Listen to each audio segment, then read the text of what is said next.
Halo, kembali lagi dengan kami Java Football. Kali ini kami John dan Cok akan ngosan ya. Ngosan kali ini kami akan membahas Persis Solo lepas pemain kunci. Wah, bagaimana kok ceritanya Persis Solo ini bisa melepas pemain kunci-kuncinya? Oke, kita saksikan saja bersama.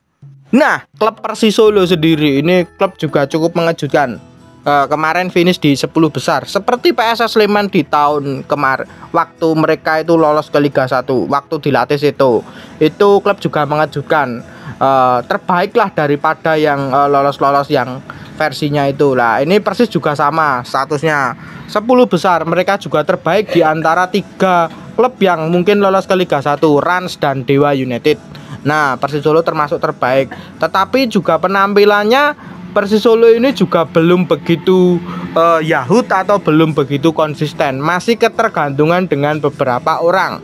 Bahkan kalau saya boleh menyebutkan, Persis Solo ini masih sangat bergantung dengan Messi Doro dan Rio Matsumura dan beberapa pemain kunci lainnya. Nah, kali ini kita akan membahas lepasnya pemain kunci dari Persis Solo. Bahkan tergolong pemain ini itu menit bermainnya ini sangat banyak di Persis Solo, bahkan sangat membantu sekali di musim kemarin untuk klub Persis Solo sendiri ya. Yang pertama mungkin kan sudah viral kemarin waktu Rio Matsumura itu nggak mau diperpanjang. Nah, pada akhirnya diambil oleh Persija. Bagaimana sekelas Persija itu bisa mengambil Rio Matsumura? Ada apakah dengan Dol? Apakah Dol ini standarnya menurun untuk pemain asing, sekelas habis merekrut Yusuf Abdullah tapi sekarang malah merekrut Rio Matsumura? Wah, kita juga tidak tahu, nanti mungkin akan kita bahas ya. Saya rasa sih nggak menurunkan standar itu tidak. CV dari Rio Matsumura sendiri ini juga cukup baik, Vissel Kobe, dan mungkin di klub Thailand juga klub yang nggak buruk-buruk banget ya, klub bagus lah, papan atas lah. Nah, dari visi bermain Rio Matsumura sendiri, kalau dari kami mengamati ini ya, Rio Matsumura ini tergolong pemain baru datang, pemain baru banget lah. Tapi Rio Matsumura ini mencatatkan top skor di Liga 1 ya, mungkin keempat atau kelima dengan 11 gol. Wow, ini cukup bagus ya. Bahkan ini tergolong pemain pendatang. Datangnya itu juga paruh musim. Nah, nggak seperti pemain-pemain lainnya datang sudah awal musim seperti itu. Dari Rio Matsumura ini datang paruh musim, menggantikan Aaron Evans yang kala itu mungkin bermain buruk di klub Persis Solo ini. Nah, digantikan oleh Rio Matsumura ini yang cukup tampil bagus di klub Persis Solo, lalu diambil oleh Thomas Doll. Nah, Persis Solo sendiri ini sangat kehilangan banget pemain kunci ini sebenarnya. Ini adalah pasangan duet dari Messi Doro. Sangat terlihat sekali ketika Rio ini nggak bermain, Messi Doro ini sangat kebingungan untuk mau mengoper siapa, mengoper pemain di mana. Ini sangat kebingungan ya. Kalau bahasanya itu, Messi Doro ini biasanya kan gelandang bertahan ya, dia tidak begitu sering maju ke depan lah. Tapi kalau Rio ini gelandang yang sering menusuk ke depan. Nah, saya rasa ini insting golnya Rio ini cukup baik daripada pemain-pemain lain. Nah, yang kedua ini ada dari Abdul Staluhu yang saat ini mungkin masih rumor, tapi ini sudah 90% ini fix. Ini juga tergolong pemain kunci bagi Persis Solo ya. Abdu ini tergolong pemain rajin di back sayap.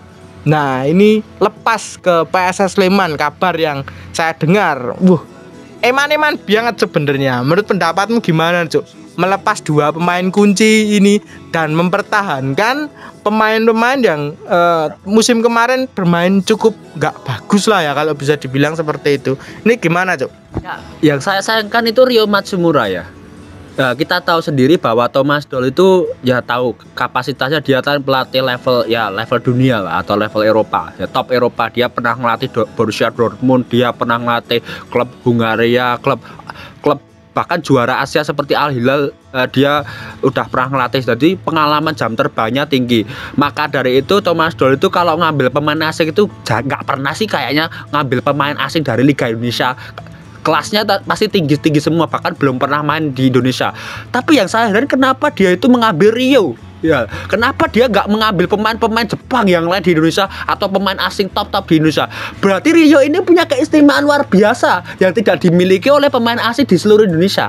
Nah, ini yang mungkin eman-eman banget. Loh, berarti kapasitas Rio atau mungkin kualitas Rio itu di atas rata-rata, bahkan itu mungkin standar internasional ya atau standar Asia ya. Nah, itu.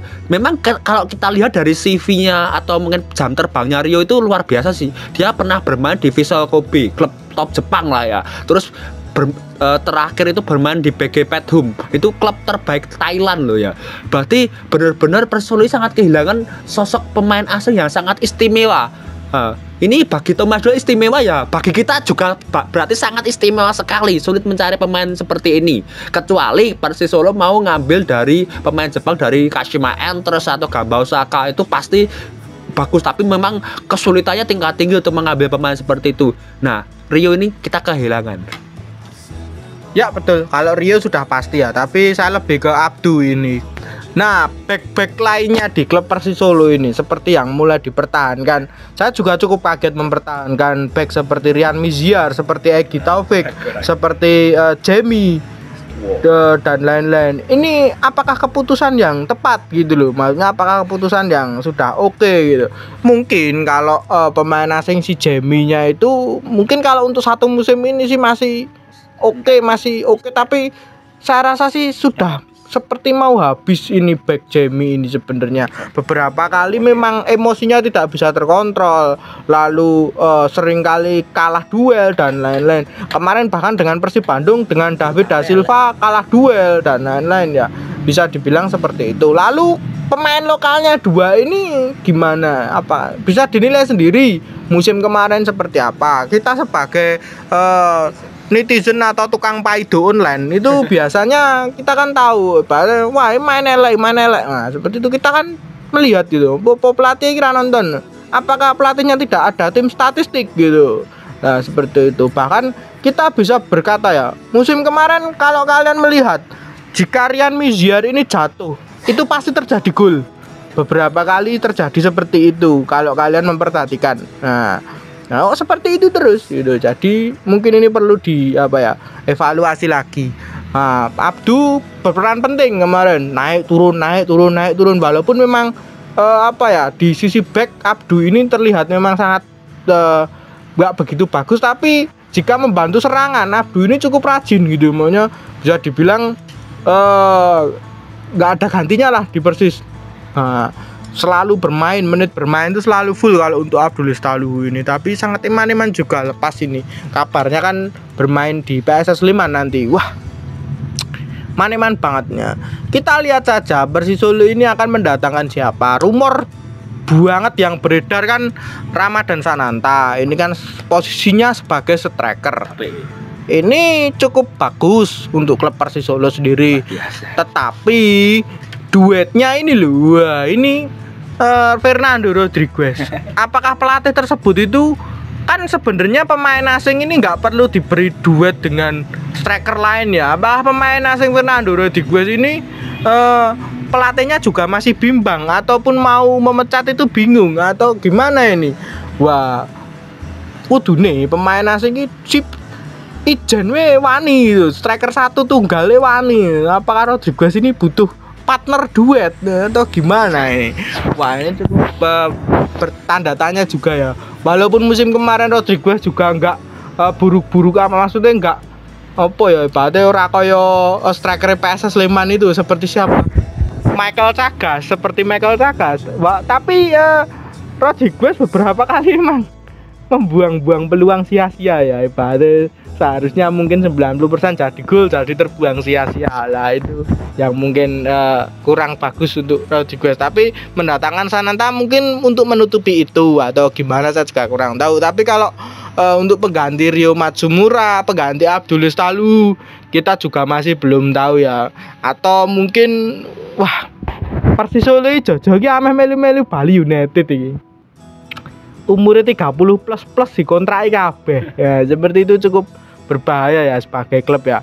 Menurut pendapatmu gimana ini, Jo? Apa Pesinau saka Bali terus niru-niru Bali, ngontrak main yang tua-tua seperti itu ya? Harapannya jangan sampai terjadi lah ya.